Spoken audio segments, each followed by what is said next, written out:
खैबर पुख्तनख्वा पुलिस जिंदाबाद जिंदाबाद, हम सबकी खैर ख्वाह पुलिस जिंदाबाद जिंदाबाद। ظهور احمد یو خوشقسمته کمپلیننټ او هغه په 26/10 باندې مون سره د خپل دکان نه د ډیر قیمتي موبایل او د غلا ریپورت وکړ. هغه کیس چونکه بالکل یو بلایند کیس او د شپې شوی او داسې اړو صدقه ملاویدلم نه.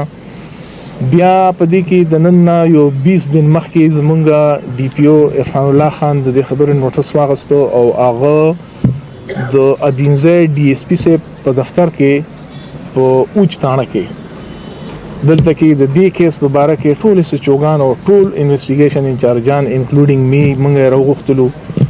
او چې دا یو ټارګټ کیس یو چیلنج کیس زموږ لپاره دی وجه دی چې یو غریب سړی چې د هغه د دکان نه 22 انتهایی قیمتي موبایل هغه مالیت په لکونو کې دی دا هغه لپاره کروڑونو برابر دی. هغه د دې به تور چیلنج موږ ته راکو. بیا زمونږ ډي پی او صاحب عرفان الله خان زمونږ د ډي اس پی ادینځای او اس ایچ او چکدرا انچارج انویسټیګیشن چکدرا د دې په نگرانۍ کې دا انویسټیګیشن ټیم جوړ کو. دی انویسټیګیشن ټیم